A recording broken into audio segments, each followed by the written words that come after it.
Seguimos con nuestra serie de Juan. Y hoy vamos a ver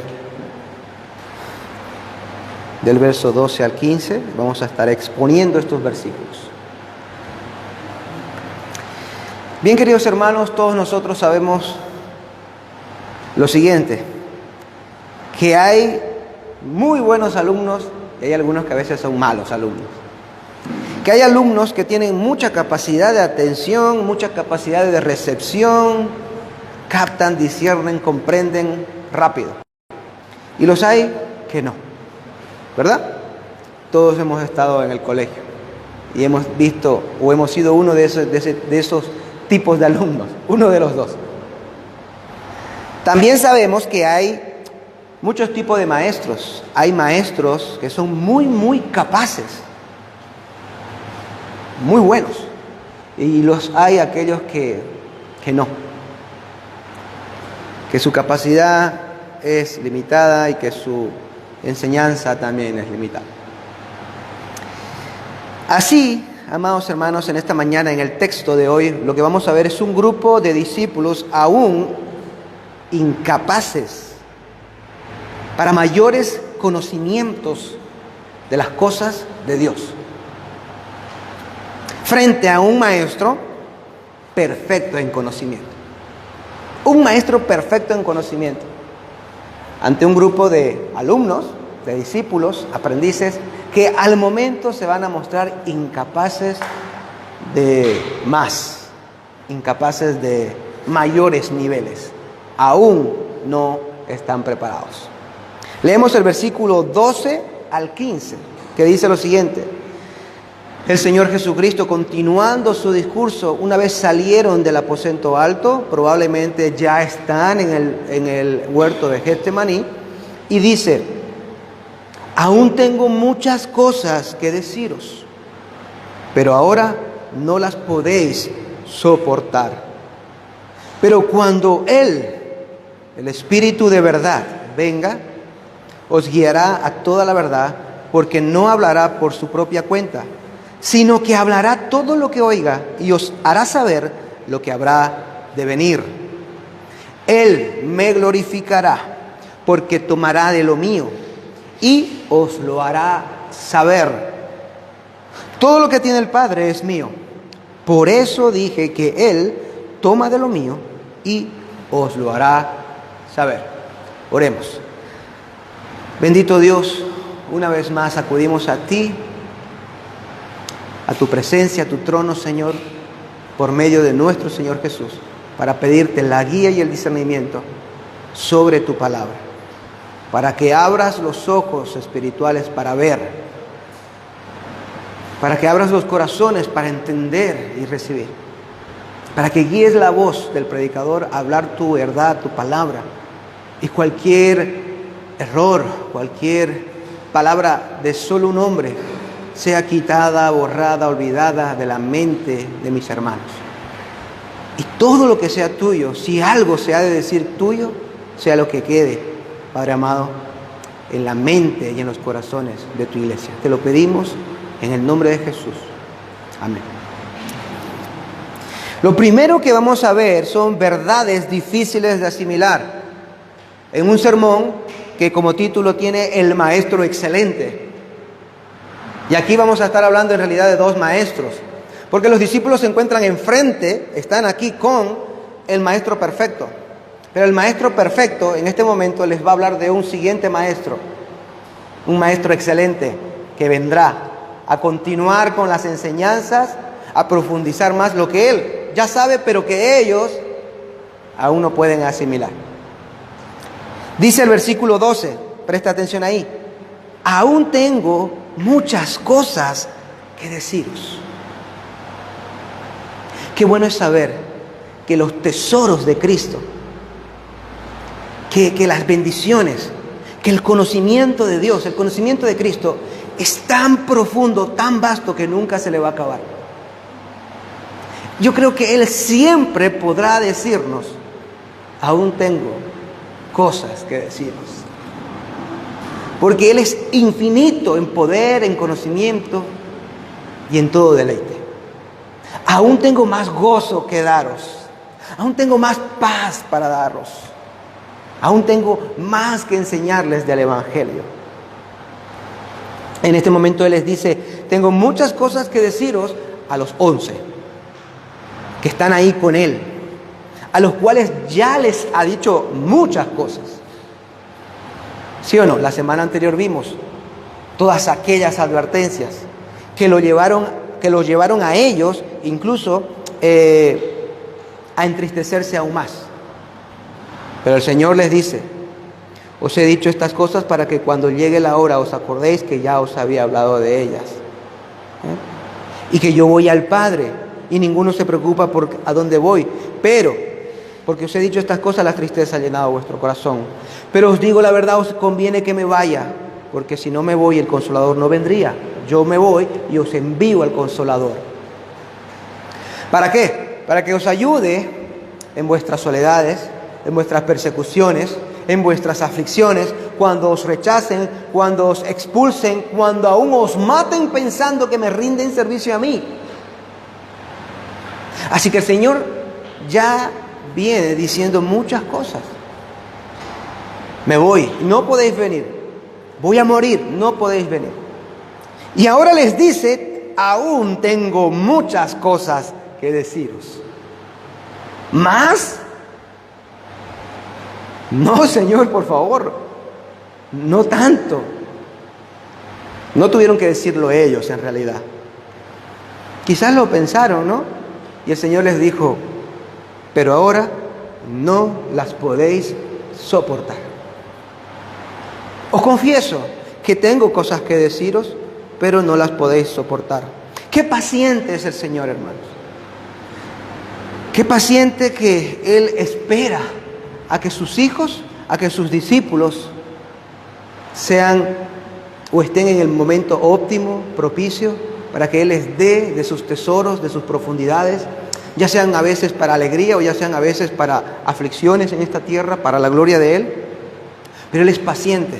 Él no nos tira y nos lanza todo de golpe, porque nos asustaríamos un poco y quizás nos iríamos, quizás diríamos no, incluso para lo bueno. Alguien que tiene un miedo escénico a hablar en público, a ponerse enfrente de una persona, si de pronto el Señor te dice, si supieras que vas a predicar en medio de 3,000 personas, ¿qué? No, me voy. Y eso es algo bueno, por ejemplo, ¿no? Pero quizás sería asustadizo. Para alguien que tiene a la familia como un ídolo total, es lo mejor, es lo máximo, que se le diga, tu padre y tu madre te abandonarán por la fe. ¿Qué? Tu propia hija te va a vender a ti, tu propio hijo te va a vender a ti. ¿Qué? No quiero seguir ese camino. Así que en cualquier caso hay cosas, dice el Señor, que aún a veces los cristianos no están preparados para entender, para conocer o para recibir aún. Esos son simples ejemplos de muchas otras maneras en las cuales quizás no estaríamos preparados. Ellos no estaban preparados. Y eso se muestra mucho en la vida de la iglesia en este tiempo. Suelen llegar unas personas o recién convertidas, o aunque lleven mucho tiempo convertidas, de todas formas inmaduras por A o B o C razón. Y no podemos desempacar sobre esa persona todo el peso de lo que quizás una persona madura ha adquirido a lo largo de 10 años. Hay que ser paciente con aquellos que aún no tienen la actitud y la aptitud adecuada para recibir ciertas verdades. Lo cual a veces parece que estamos aprobando sus conductas y su situación. Bueno, no importa, más adelante habrán momentos adecuados para corregir. El Señor dice aquí a sus discípulos, 3 años después de haber estado con ellos, viviendo con ellos, discipulándoles, después de este discurso increíble, lleno de dificultades en lo que se avecina por su partida, aún tengo más cosas que deciros. Jesús, quien es Dios, Él es Dios, el Verbo eterno, Él tiene un conocimiento perfecto y Él sabía todas las cosas a detalle. Nada hay oculto a la sabiduría de Dios, a la sabiduría de Cristo. Pero Él es paciente. Es paciente contigo. Es paciente conmigo. Fue paciente con ellos. En cierta ocasión, no es que se le acabara, pero expresó que él continuamente era paciente. Le dice, ¿hasta cuándo he de soportaros? Les dijo a los discípulos. Dando a entender todo el tiempo, os estoy soportando con paciencia. Actuáis como niños, aunque tenéis edad de adultos. Algunas mujeres que están casadas con hombres de 40 o 50 años, ellas suelen quejarse a veces que sus maridos son como unos niños. ¿Hasta cuándo vas a madurar? Algo así. Ustedes ya están adultos, llevan 2 años. Él les dice a veces lo mismo, pero nada. ¿Cuándo? Decía a veces el Señor Jesucristo. Voy a buscarme otro. Él esperaba. Él era paciente. De hecho, Él sabe tanto esto que está diciendo aquí y sabe que su iglesia luego lo iba a necesitar, sus líderes, sus pastores, que Pablo le dice a Timoteo, cuando instruyas, cuando enseñes, cuando prediques, hazlo con mucha paciencia e instrucción. Pues la gente escucha y se olvida. Luego le vuelves a decir lo mismo y vuelve a escuchar y se vuelve a olvidar. Vuelves a decirle lo mismo y así, pero la 11ª vez quizás se le quede. Así que tú, con paciencia e instrucción, enseña la verdad. Cristo les dice que no podéis soportar las cosas que aún os quedan por saber. Como si el Señor dijera algo así: vuestra ignorancia del reino y su desarrollo, aunado a la todavía inmadurez espiritual que os caracteriza, hacen que sea imposible que yo os diga ahora algunas cosas. ¿Qué cosas podrían ser concretamente para los apóstoles? ¿Cuáles pudieran ser, por especular un poco, aquellas que ellos no podrían soportar ahora? Yo creo que serían cosas buenas, posiblemente cosas que les alegrarían a los discípulos, y también cosas que quizás los entristecerían aún más. Pero ninguna de las dos, a día de hoy, están dispuestos, no dispuestos, están preparados, aptos para conocer. Pedro, por ejemplo, tú no estás apto para que yo te diga que en Pentecostés te vas a levantar y vas a predicar a todo Israel en Jerusalén, en el templo. Y de que tu predicación audaz, valiente, los acusarás de asesinos, de haberme matado. Se van a convertir 3,000 almas, Pedro. Y Pedro dice, ¿qué? Yo no, yo no quiero eso. Me da miedo, me pone nervioso. Otro, este, Señor, yo no. Quizás aún no estaba listo para que se le dijera eso. Cosas buenas. Pedro, Juan y todos los demás apóstoles, vosotros seréis el núcleo central a quien daré mi revelación del Nuevo Testamento. Escribiréis lo que se va a constituir junto al Antiguo Testamento, la Escritura de principio a fin. Eso era algo muy santo para ellos, o muy solemne, que les hubiera entrado temor saber que iban a tener tan gran responsabilidad. Y el Señor no les puede decir, ustedes van a escribir los evangelios, Pedro, vas a escribir cartas, Juan, vas a escribir cartas, Apocalipsis te voy a revelar, Juan. Quizás se hubieran visto abrumados emocionalmente, incapaces, y en realidad lo eran, porque Él les dice, aún no sois capaces, ni de conocer que haréis esto, mucho menos de hacerlo.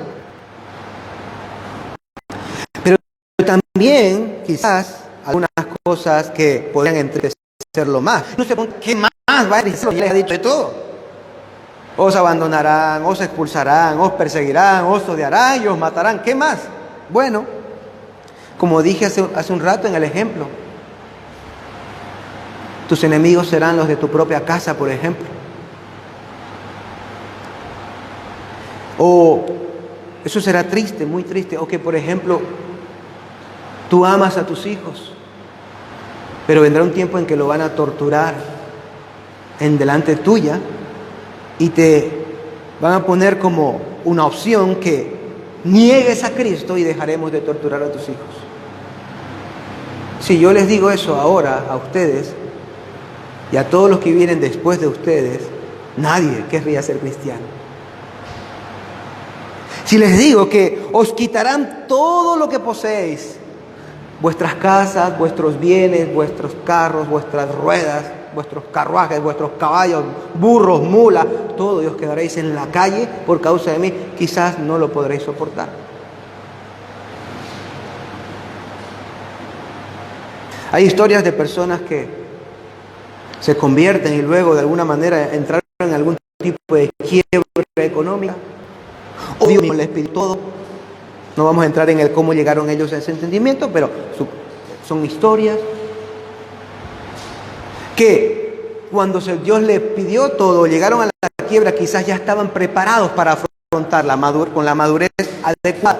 Porque si eso es, ni bien llegan a la iglesia y el Señor le dice, te meto en quiebra, o te pito, no, yo no quiero, me voy, nos vemos, me voy a otro lugar, no quiero quiebra ni dar todo, ni dar nada. Así, si te dicen, si el Señor les hubiera dicho a la infinidad de cristianos que han sido torturados, que han torturado delante de ellos a sus esposas, a sus hijos, a sus hijas, violado a sus hijas, yo no quiero ser cristiano. Entonces, incluso Pedro, entonces yo no quiero predicar a nadie para que no se convierta ese padre de familia, porque resulta que ese padre de familia posiblemente más adelante en la persecución violen delante de él a sus hijas y a su mujer. No quiero hacer eso. Porque estas cosas sucedieron, no las estoy inventando, a lo largo de la historia de la iglesia, desde el primer siglo hasta hoy. Y aún siguen sucediendo en África, hermanos. A los cristianos los torturan, a las mujeres las matan, las violan, las torturan.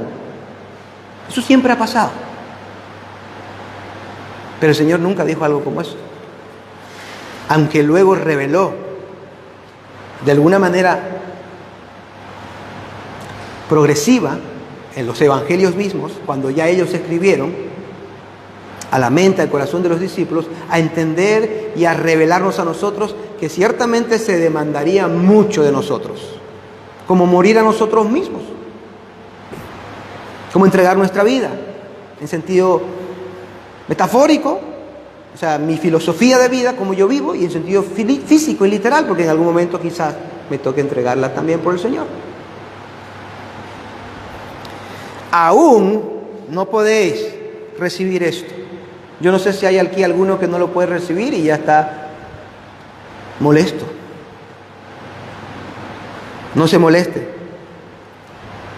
Siga escuchando la palabra del Señor.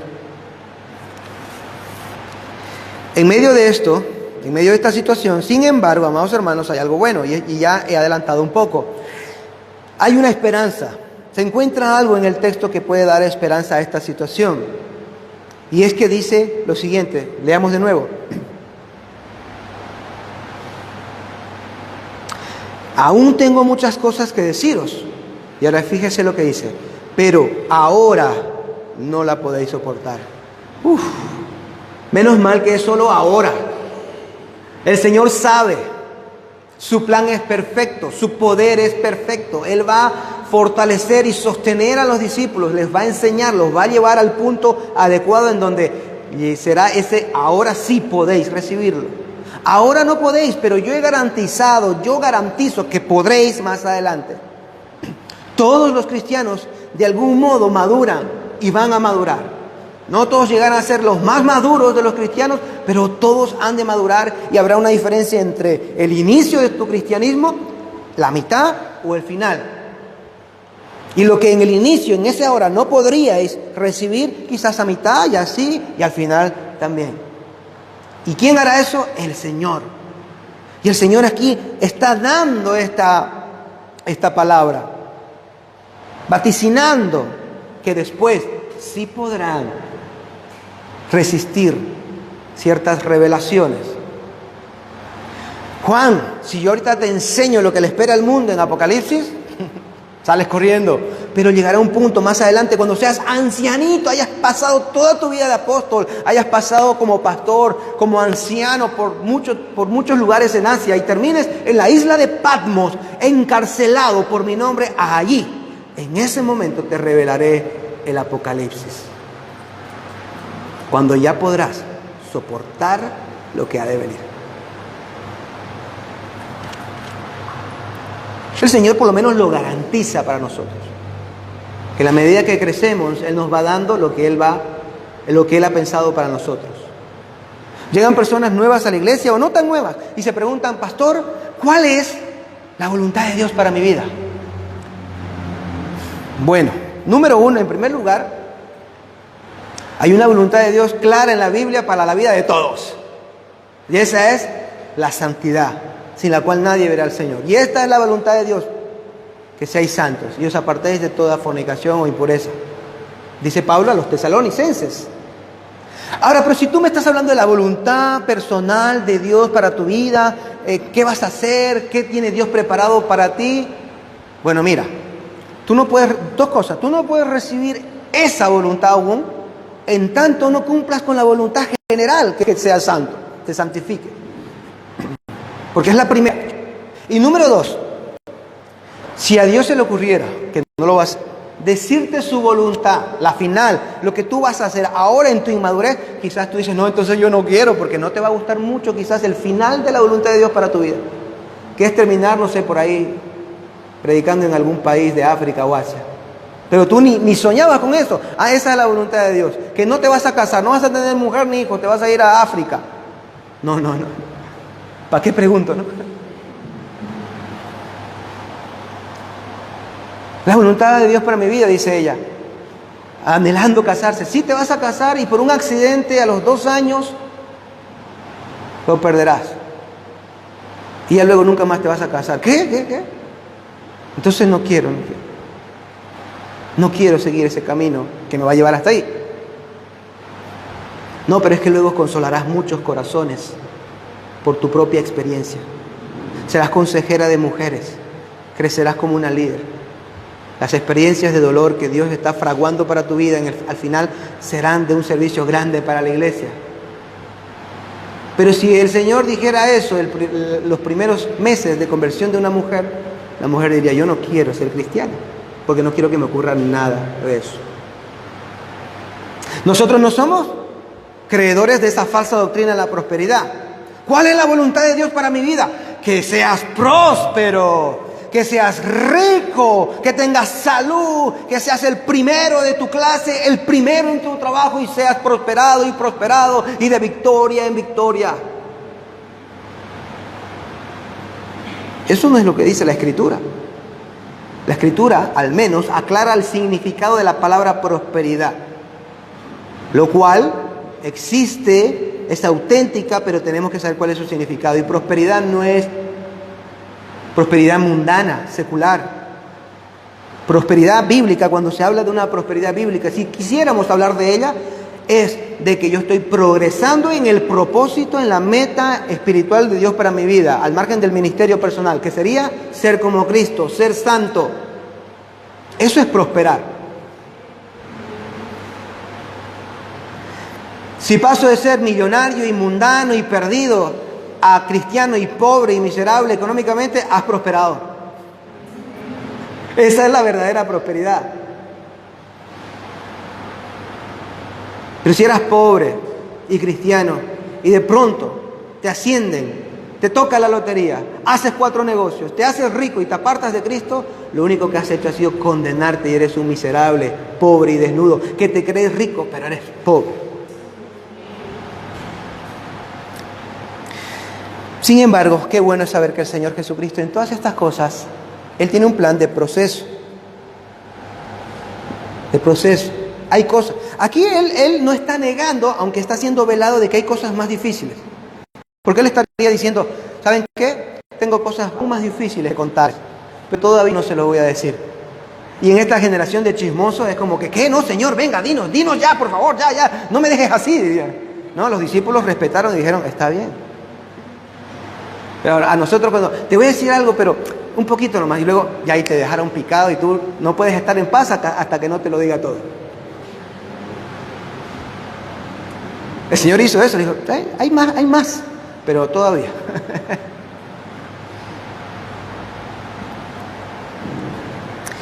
Qué hermoso es crecer y madurar en los misterios más profundos del Señor. Qué hermoso es crecer y madurar para que esos misterios nos sean enseñados.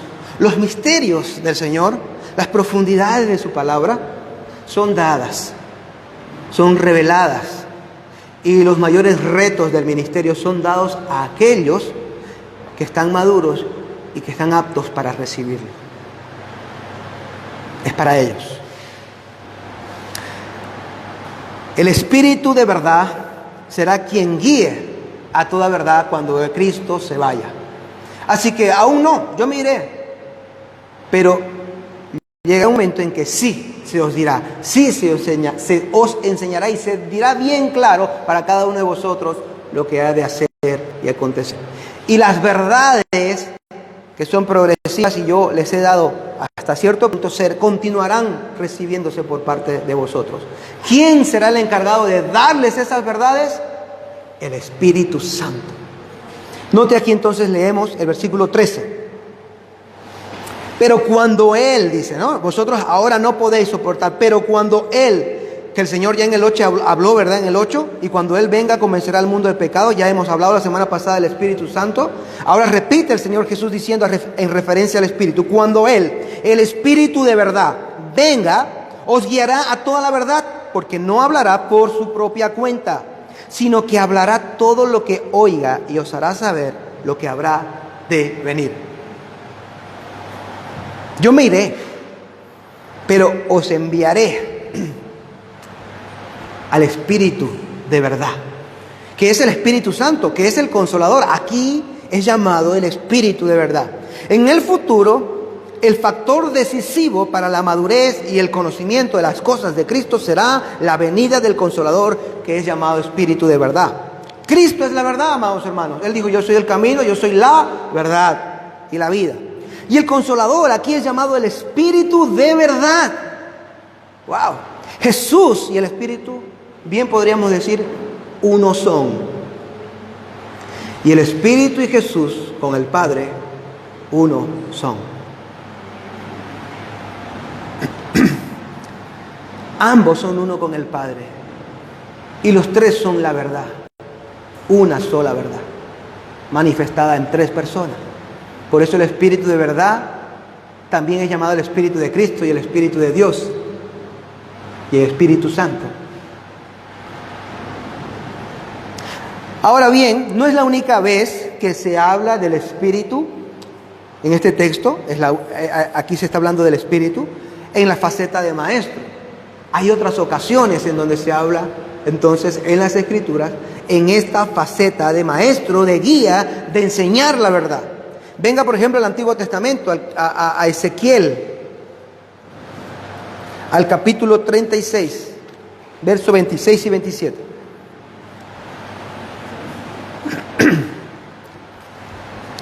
Dice, además os daré un corazón nuevo y pondré un espíritu nuevo dentro de vosotros. Quitaré de vuestra carne el corazón de piedra y os daré un corazón de carne. Escuche bien ahora. Pondré dentro de vosotros mi espíritu y haré que andéis en mis estatutos y que cumpláis cuidadosamente mis ordenanzas. Note esa parte, hermano, en donde él dice, pondré en vosotros mi espíritu, el versículo 27, y gracias a esa realidad, pondré dentro de vosotros mi espíritu. Bien, él continúa diciendo, y haré. Y ese haré es gracias a que puso su espíritu dentro de nosotros. ¿Qué es lo que hará? Que andéis en mis estatutos. Pero para andar en sus estatutos y guardar sus ordenanzas, yo debo de conocerlos. El Espíritu será quien se encargue de enseñarnos la verdad de Dios. Al Él darnos a nosotros y poner en nosotros su Espíritu Santo. El Espíritu Santo, al igual que hizo Cristo, notemos esto también, volviendo a Juan, volvamos por favor a Juan. Cuando Él venga, el Espíritu de verdad venga, os guiará a toda la verdad, porque no hablará por su propia cuenta. El Espíritu Santo, al igual que Cristo, en su ministerio terrenal, no hablará por su propia cuenta. Cristo no habló por su propia cuenta jamás.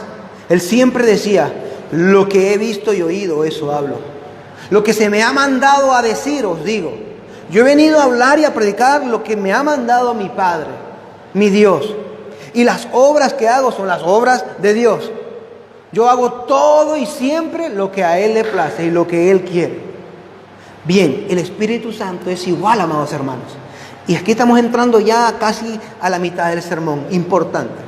El Espíritu Santo no actúa de forma autónoma del Hijo y del Padre. No actúa por su propia cuenta. No actuará, se podría decir, poniéndonos en contexto, ya que Jesús les está diciendo, hablando a los discípulos, no actuará por su propia voluntad, por su lado, sino que hablará lo que oiga. Miren lo que dice, sino que hablará todo lo que oiga. El Espíritu oirá, dice Cristo. Y eso es lo que el Espíritu os hablará. ¿Qué es lo que va a oír el Espíritu Santo? ¿O a quién? Bueno, oirá al Hijo y al Padre en el trono celestial, y lo que oiga y se le mande a hablar, eso hablará el Espíritu Santo. Espero que nadie se sienta ofendido. El Espíritu Santo está para servir en obediencia, así como Cristo sirvió en obediencia al Padre, en este caso al Hijo y al Padre, y continuar la labor de la redención. No olvide, mi hermano, o si no lo sabía, que la Trinidad actúa en un orden de personas, en un orden de subordinación, pero no una subordinación que hace a uno mayor que otro en divinidad, sino en un orden de subordinación, de organización o de economía de sus actos, de sus hechos. Por ejemplo, en toda la eternidad, en el pacto eterno, antes de que nada existiera, Dios organizó la redención y dijo, el Padre fue quien mandó, o podríamos decir en la divinidad, el Padre fue quien creó y mandó y planeó todo el acto. El Hijo viene y actúa la redención y la parte del ministerio de los 3 años. Y el Espíritu Santo es quien aplica la redención hecha por Cristo y mandada por el Padre. Entonces, el Padre no murió en la cruz, el Espíritu Santo no es Cristo haciéndonos nacer de nuevo. El Espíritu Santo es el que nos hace nacer de nuevo, utilizando el Evangelio de Cristo. Cristo fue el que murió en la cruz, en obediencia al plan del Padre. Y todo esto lo hace un solo Dios, en una armonía perfecta y en una obediencia mutua entre la Trinidad, amorosa y deleitosa. Porque normalmente, acá en el mundo, es por nuestro propio pecado, hermanos, se tiene la conciencia o el sentir de que cualquier cosa que tenga que ver con obedecer a algo o a alguien, ese algo o ese alguien es mayor. Eso es como axiomático en el pensamiento humano. Todos lo creen. Si yo estoy en obediencia a alguien, ese alguien es mayor. No, en el mundo espiritual, en el reino de los cielos, no es así. Cristo está en obediencia, estuvo en obediencia en su ministerio a Dios y sometido bajo el poder del Espíritu Santo, que fue quien lo llevó al desierto para ser tentado, y él no era menor que ninguno de los dos. Y ahora el Espíritu Santo oirá al Padre y al Hijo y solo hablará lo que el Padre y el Hijo le digan que hablen y se nos muestre. Él no será autónomo. Él no dirá, ya, siéntense que ya me encargo yo, dijo el Espíritu, ¿no? Siéntense, Padre, siéntete, Hijo, tranquilo que yo me encargo ya de todo esto. No, siguen actuando en armonía hasta el final. Armonía en el plan de la redención, de la salvación del hombre. En este caso también de la revelación progresiva.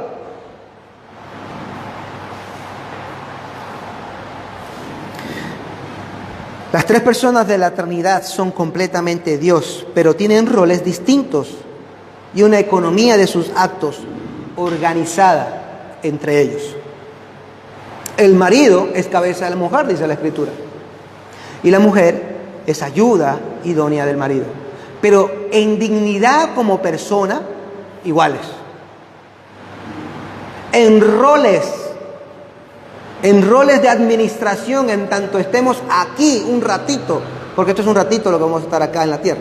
Bueno, ahí necesitamos un par de roles, el rol de y el rol de, ya está, pero eso no hace a ninguno de los dos delante de Dios como persona mayor o menor. Somos iguales.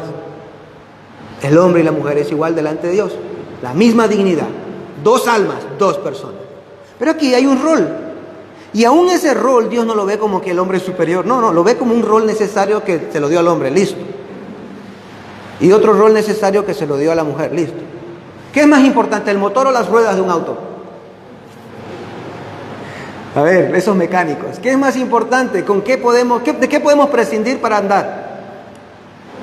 De ninguno de los dos. Los dos son igual de importantes, aunque con roles distintos.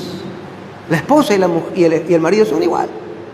El Hijo y el Padre y el Espíritu Santo son iguales, pero con roles distintos. En este caso, Él vendrá, será una guía, guiará a toda verdad. Lo hará porque no hablará por su propia cuenta. Esa es la razón. Porque la verdad será oída por el Espíritu Santo. ¿De quién? Del Hijo y del Padre en el cielo, mis amados hermanos. Y entonces dice, Él os hará saber lo que habrá de venir. El Espíritu Santo, el Espíritu de verdad, el Espíritu que guía a toda verdad. El Espíritu Santo será el maestro por excelencia de los cristianos. Desde el momento mismo en que Cristo parta, ascienda a los cielos y se produzca el cumplimiento de la promesa de su venida, la venida del Espíritu Santo, entonces Él será el maestro por excelencia. Él es las arras, es el adelanto de nuestra herencia, un anticipo de la gloria que tendremos. Y será el maestro de toda la iglesia hasta que Cristo venga. Gracias al Espíritu es que nosotros hoy podemos discernir la verdad del error, lo que es falso de lo que es verdadero. Es por el Espíritu, amados hermanos, que los cristianos no se vuelven apóstatas. Los cristianos no se vuelven apóstatas no porque ellos son muy inteligentes. Los cristianos no apostatan de la fe y abandonan la fe, y abandonan al Señor y abandonan su iglesia, porque el Espíritu Santo les enseña y les guía. ¿No me cree? Venga a la primera carta de Juan, al capítulo 2, primera carta de Juan, capítulo 2, versículo 27. ¿Qué dice? Y en cuanto a vosotros, hablando Juan de la iglesia, la unción que recibisteis de Él, aquí la palabra Él está en referencia a Cristo, bien, la unción que recibisteis de Cristo permanece en vosotros. La unción. Ahora escuche. Y no tenéis necesidad de que nadie os enseñe, pero así como su unción os enseña, ¿está ahí? ¿Verdad? Su unción os enseña acerca de todas las cosas y es verdadera y no mentira. Y así como os ha enseñado y os continúa enseñando, permanecéis en Él.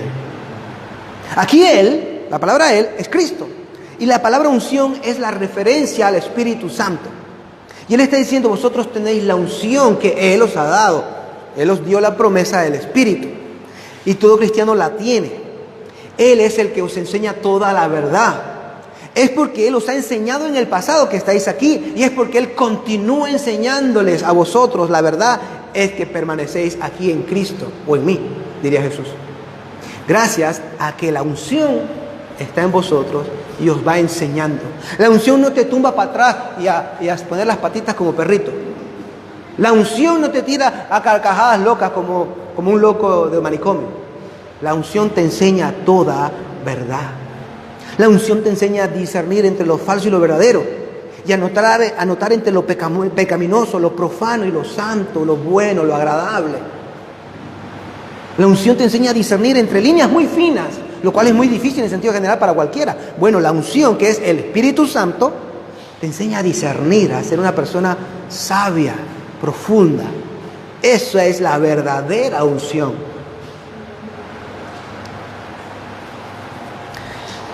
Su unción nos enseña y no podemos nosotros conocer a Dios o conocer a Cristo, ni las profundidades de los tesoros bíblicos sin la guía y sin la unción del Espíritu Santo, hermanos.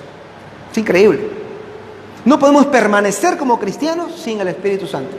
El Espíritu Santo está ahí como una garantía de que nunca nos vamos a perder. No fue como con el rey Saúl, el cual Dios le dio de su espíritu y en un momento dado, porque no se le había dado ninguna garantía o promesa alguna de que nunca se iba a ir, en un momento dado lo abandonó también. ¿Qué garantía tenía Saúl de no perderse o de que el Espíritu Santo nunca le deje?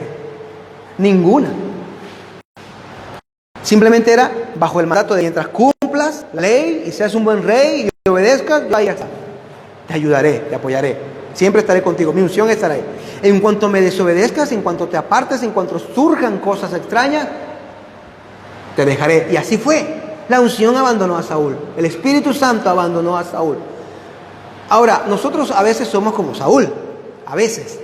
Pero con una gran diferencia. ¿Cuál? La unción. Hermanos, si no tuviésemos el Espíritu Santo, todos probablemente abandonaríamos la ley, la obediencia, la palabra, y el Espíritu Santo nos abandonaría. Si hubiese la promesa de que no nos va a abandonar. Es importante que la parte de la venida del Espíritu no es novedosa en el sentido de que por primera vez iba a estar en una persona, no, ya lo había estado en Saúl y en muchos otros, en los profetas, en los reyes. La novedad estaba en que Cristo dice, y será para siempre y no os dejará jamás. Esa es la novedad.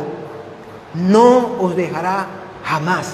Vendrá y luego no importa cuán terco, menso, bruto y pecador a veces te vas a mostrar. Aún así, Él va a permanecer ahí. ¿Sabes qué es lo que va a pasar? Que el Espíritu se va a entristecer.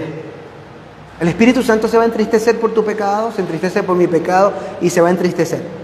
Lo puedes apagar. ¿Qué significa apagar? No significa que lo matas o lo abandonas o le tiras una patada para que se vaya. Apagar significa que tú puedes con tu pecado reprimir tanto la actividad del Espíritu en tu vida que Él diga, bueno, no hago nada entonces.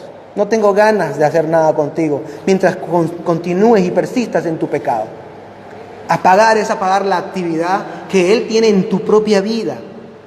Eso es. No apaguéis el Espíritu, no apaguéis el discernimiento, el conocimiento de la verdad, la obediencia, la adoración, que todo esto lo provoca el Espíritu. No lo apaguéis.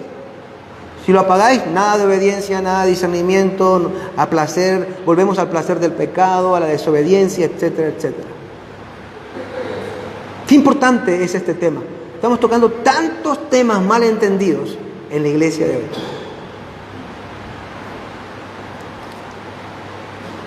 El Espíritu Santo debe revelarnos a nosotros en la medida en que nosotros nos exponemos a la palabra de Dios, la cual el Espíritu Santo reveló a los discípulos para que escribieran. Bien, debe revelarnos a nosotros mientras la leemos, las profundidades, la comprensión, el significado de esas palabras. El Espíritu Santo le está revelando a usted ahorita si parte de lo que yo estoy diciendo es verdadero. Tiene lógica, tiene un sentido auténtico, se correlaciona con más textos, tiene sentido con la voluntad de Cristo, con el Evangelio, ¿o no? Y es el Espíritu el que lo va a guiar a eso, a entenderlo. Él es el que nos enseña. Él me enseñó, yo escribí lo que me enseñó, enseño a vosotros. Si hay algo errado, Él les va a enseñar la parte errada. Si hay algo correcto, Él va a sembrar en sus corazones la parte correcta. Porque Él es el Maestro continuamente. Y Él es el que nos hace permanecer.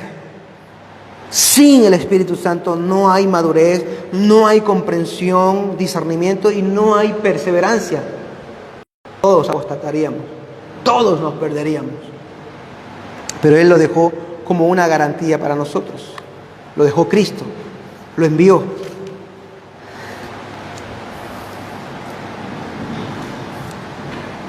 Cuando Él, el Espíritu de verdad, venga. ¿Cuándo vino el Espíritu Santo, amados hermanos? Hechos capítulo 2, en la fiesta judía de Pentecostés. Ahí vino la promesa del Espíritu. E incluso antes de este texto, después de resucitado el Señor, les advirtió en Hechos 1:8, quedaos aquí un momento, no empecéis todavía las cosas que les he mandado. Esperen a ser investidos de poder, recibiréis poder. ¿De qué? ¿De quién? Por parte del Espíritu Santo, para que me seáis testigos fieles. Sin el Espíritu Santo no podréis ser testigos. No podréis, no sabréis, no querréis hacerlo. Ni van a querer, ni van a saber, ni van a poder. Pero cuando venga el Espíritu Santo, podrás, querrás y sabrás ser un testigo fiel de Cristo. El Espíritu Santo es clave. Estamos en la era del Espíritu Santo. Y vino en Pentecostés y desde entonces viene a cada uno de los cristianos o de aquellos que se hacen cristianos por medio del Evangelio de Cristo, por medio de la cruz, por medio de creer en el Señor como único Salvador, por medio del arrepentimiento de pecados. El Espíritu Santo viene y entonces creemos, nos arrepentimos o al menos mostramos ya esa fe interior que primero fue interior, la expresamos. Y expresamos ese arrepentimiento interior y confesamos. Y a partir de ahí somos cristianos que poseemos el Espíritu Santo de Dios. El Espíritu Santo en tanto es maestro que enseñará las cosas que él aún no podía enseñarle a los discípulos y que no puede enseñarle a ningún discípulo hoy cuando comienza su vida cristiana, sino que la va enseñando progresivamente. Ese mismo Espíritu Santo se nos dice, la parte 3 y final de este sermón, o último punto, que glorificará a Jesús. El Espíritu Santo glorificará a Jesús. Lea conmigo el versículo 14 y 15. Jesús continúa hablando y dice, Él me glorificará. Es Jesús, yo solo estoy leyendo, aquí no estoy interpretando nada todavía, estoy leyendo. Jesús dice, Él, hablando del Espíritu Santo, me glorificará. Y dice, porque tomará de lo mío y os lo hará saber. Su labor será enseñar. ¿Pero qué es lo que va a enseñar? ¿Cosas de Él por su cuenta? No, no será por su cuenta. Tomará lo mío y os lo hará saber y me glorificará. Me dará gloria, me dará honra, me dará alabanza. Y hará que vosotros me adoréis, me glorifiquéis, me adoréis. El Espíritu Santo no anda buscando alabanza propia. El Espíritu Santo no la anda buscando. No es que Él vaya obrando para que de pronto le adoremos y que no es ningún pecado adorar al Espíritu Santo. Pero no es lo que Él busca. Él está buscando cumplir con su propósito en este periodo de la redención, que es enseñar toda la verdad, verdades de Cristo, para que glorifiquemos a Cristo. Y el Espíritu Santo está glorificando a Cristo al hacer que otros glorifiquen a Cristo.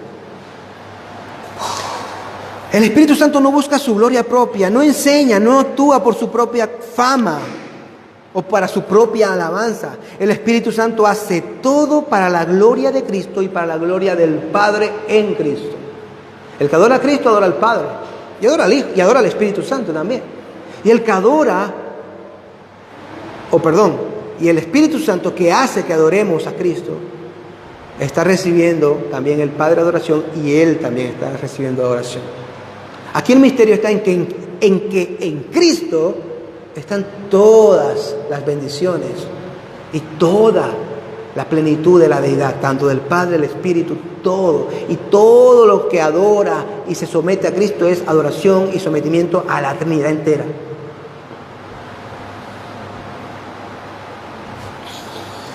El Consolador glorificará a Jesús al enseñarnos sobre Jesús. Esa es la respuesta a cómo. Bueno, el Espíritu Santo te enseña, me enseña a la iglesia las profundidades, los misterios o la revelación de Cristo que Él aún no podía darle a los discípulos, ¿no? Bueno, Él va a ir enseñando y el resultado será que nosotros demos acciones de gracias, amemos más a Cristo, nos sintamos más profundos en cuanto a nuestra devoción a Jesús. Usted está leyendo la Biblia, ¿no? Está leyendo alguna historia en el Evangelio o sobre Cristo mismo, una enseñanza, y de pronto, quizás no es cada vez que lo hace, pero alguna vez le pasó, una inundación de emociones, de un sentimiento, el espíritu se conmueve y usted dice, mi Señor, wow, Jesús. ¿Quién implantó eso? Primero que usted comprenda, y al comprender se ha inundado por esas sensaciones, el Espíritu Santo. El Espíritu Santo es quien lo hace para que usted tenga esas reacciones de admiración y de devoción hacia Jesús. Ese es su trabajo, llevarnos más y más cerca de Jesús, enseñándonos sobre Jesús, que es el Evangelio de Jesús.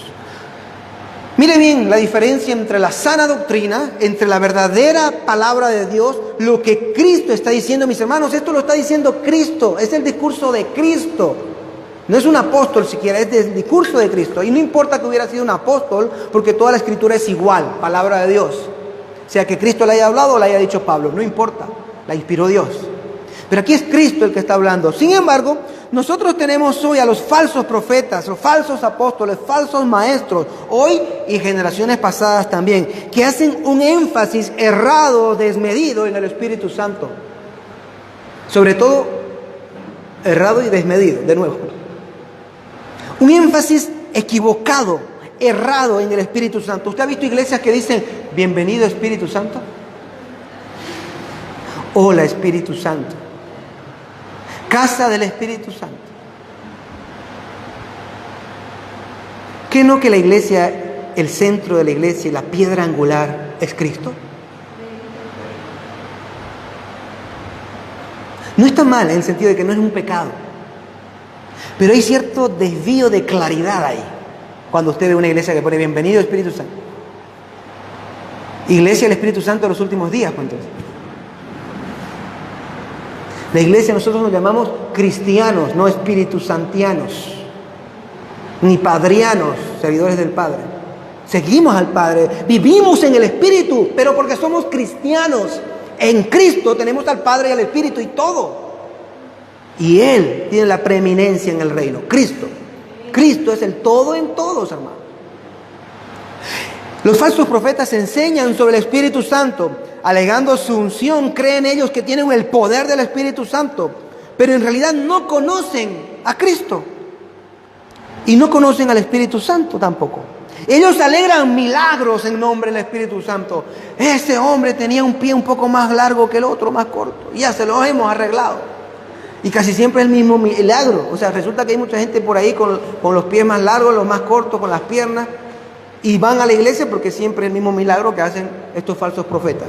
Dicen el poder del Espíritu Santo. Acabo de arreglarle una muela también, un dolor de cabeza. No sé qué tenía aquí. Yo pensaba que era cáncer. La verdad que nunca fui al médico, pero acabo de ser sanado, dice uno. El Espíritu Santo. Y cosas por el estilo. Está bien, bien. Y así vamos 5 minutos, 10, 15, 20. Usted mira eso, llevan 1 hora y no se le ha dado la gloria a Cristo en nada. En nada. Y él dice, el falso profeta dice, o el falso apóstol dice cosas como esta.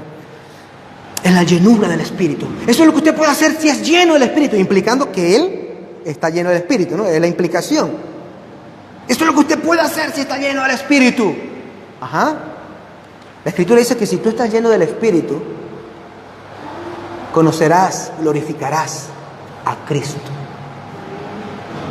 Y tú dices estar lleno del Espíritu, y en 1 hora no has mencionado nada del Evangelio ni de la gloria de Cristo, pero has hecho rabasoya por allá, tirar a personas por acá con tu saco porque olía mal seguro, y tantas cosas, y todo supuestamente por el Espíritu Santo, pero Cristo ausente de la ecuación, ausente del momento. El Espíritu Santo no puede estar ahí, es lo que estoy tratando de aclararles, hermanos. No puede.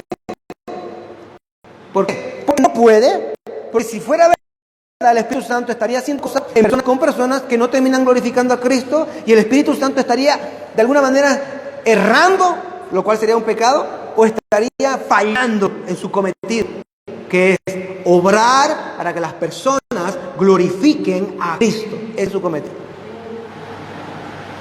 Esa es su labor. El Espíritu Santo Su ministerio no es hacerlo reír, que se caiga, no es hacer que caigan aceite de las manos, chorree aceite, ni que caigan pepitas o polvo de oro, ni taparle la muela que tenía usted abierta con oro y demás sandeces. El ministerio del Espíritu Santo es guiarlo a Cristo, que usted conozca más a Cristo, que usted ame más a Cristo, que usted pueda enfrentar las exigencias que son más fuertes y que Cristo todavía no podía dárselas a los apóstoles, entonces que usted las pueda enfrentar en obediencia y en humildad a Cristo y no salga corriendo. Esa es la labor del Espíritu Santo, llevarlo a ser como Cristo y a obedecer a Cristo y glorificar a Cristo. Cristo dice, aclara, porque Él está aclarando ahora en el verso 15 de por qué dijo que el Espíritu Santo le glorificaría. Dice, todo lo que tiene el Padre es mío. Por eso dije que Él toma de lo mío y os lo hará saber. Porque claro, puede surgir la pregunta en la mente de los apóstoles, Señor, ¿cómo es eso? ¿Por qué te va a glorificar? ¿O cómo es eso de que, versículo 14, ¿cómo es eso de que Él tomará de lo mío, que es tuyo? Todo lo que es del Padre es mío. Todo. ¿Y saben qué es el Padre? Sí, ¿qué? Todo. Todo el universo, todo lo que hay en los cielos es mío. Y el Espíritu Santo tomará de lo mío, o de lo nuestro, del Padre y de mí, y os lo hará saber.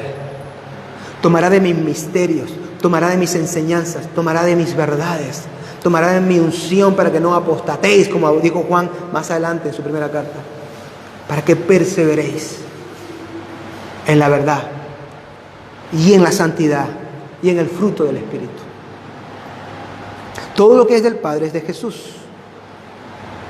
Y el Espíritu Santo simplemente lo usa para glorificar a Cristo. Cristo es el todo. Yo antes esa frase, años atrás, no la entendía muy bien. ¿Cómo que el todo? Es el todo. No es que Cristo sea el todo como diciendo Cristo es el mundo, Cristo es el universo, Cristo es Dios, Cristo es el Padre, Cristo es el Espíritu. No. Sino que en Cristo está todo. En Cristo hay todo. En Cristo tenemos todo. A Dios, a la divinidad le ha placido que así sea.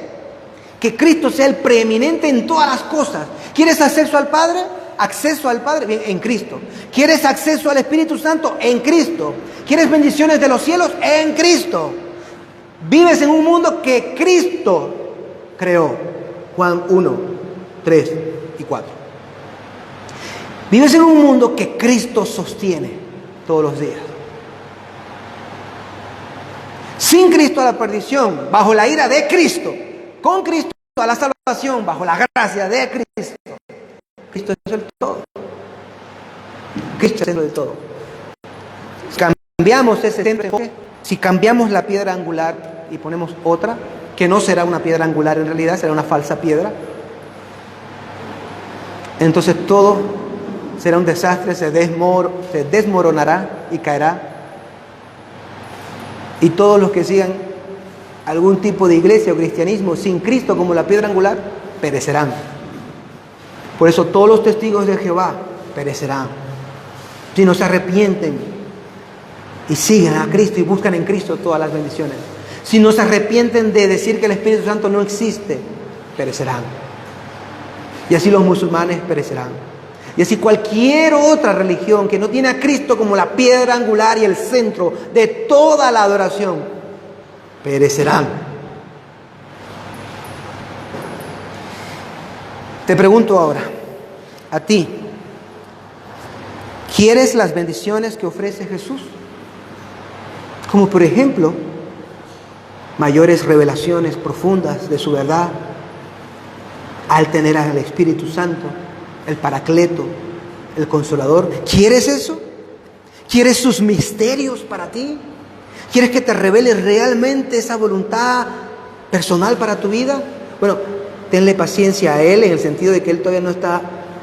No es que Él no está, Él sabe que tú no estás apto para decírtelo. Pero Él te está demandando que tú le busques en santidad y en madurez en una vivencia en el Espíritu para que más adelante te diga lo que Él quiere de ti. Porque si te lo dice ahora, quizás te sientes abrumado. Pero ¿quieres conocer más sobre Jesús y de su voluntad entonces para ti? Bien, necesitas al Espíritu Santo sí o sí. Necesitas vivir en el Espíritu, vivir al amparo del Consolador. Necesitas al Maestro por excelencia, a la guía de Cristo, a aquel que te enseñará sobre Cristo. Y la gran pregunta sería, ¿cómo entonces obtienes ese Espíritu Santo que te guía a Cristo, te revela sus profundidades, te enseña, te muestra, te hace más profundo, te lleva a la madurez y te lleva sin error y sin vacilación a la gloria eterna? ¿Cómo obtengo ese Espíritu? Por medio del Evangelio. Por medio del Evangelio de la cruz de Cristo. Ahí fue donde Jesús murió en la cruz, quitando tu pecado. Pero antes de morir vivió una vida sin pecado. Y es por eso que Él compró una salvación para ti. Dentro de esa compra, de esa redención, involucraba el regalo del Espíritu Santo. Por tanto, si quieres el Espíritu Santo, y debes quererlo, si ya lo tienes, la manera de agradecerlo, la manera de pedirlo, la manera de tenerlo es creyendo en el Evangelio de Cristo, creyendo en la cruz. Y que no cometamos el error de esas falsas doctrinas, iglesias, apóstoles y profetas, de poner otro fundamento, poner otro centro que no sea Cristo, su Evangelio, su gloria, y a través de Él todas las bendiciones del Espíritu Santo, del Padre y de los cielos, todas las recibiremos en Cristo. Pero necesitas a Cristo por medio de recibir el Evangelio de Cristo. ¿Crees en el Evangelio de Cristo? ¿Tienes el Evangelio de Cristo? ¿Sabes cuál es el Evangelio de Cristo? Arrepiéntete de tus pecados. Mira a Cristo en la cruz. Mira viéndolo mandado y enviado por amor. Obsérvalo derramando su sangre. Piensa en eso. Piensa que tú lo estás clavando allí o lo clavaste allí en la cruz por tus pecados.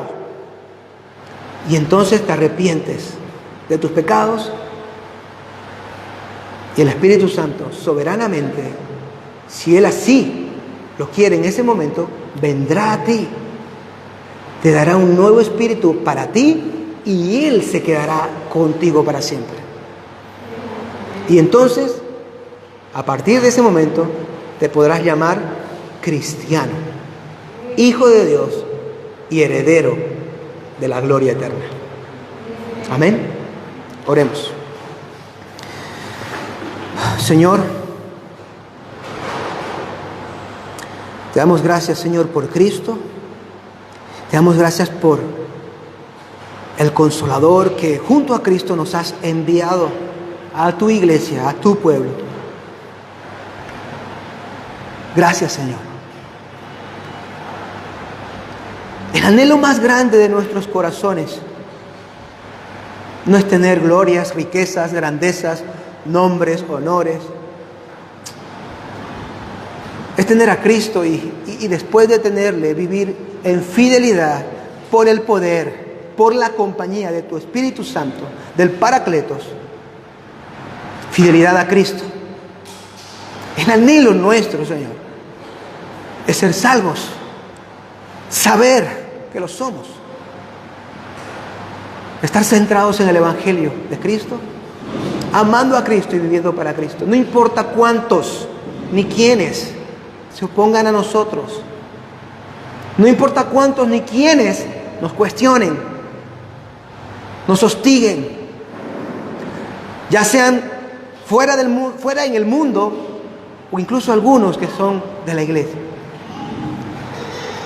Lo único que queremos y que deseamos es una fidelidad a Cristo por medio de tu Espíritu Santo. Es una capacidad de poder asumir y asimilar los futuros retos de tu voluntad para nosotros, así como se lo dijo Cristo a sus discípulos.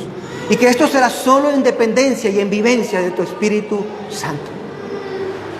Ayúdanos pues a crecer y a madurar para la gloria de tu nombre, al dar gloria a Cristo y vivir para Cristo. Teniendo el Evangelio en nuestro corazón, predicándonos a nosotros mismos, que somos pecadores, salvos por gracia y perdonados cada mañana y cada noche antes de levantarnos y acostarnos por gracia, por la gracia de Cristo. Oramos en el nombre de Jesús. Amén.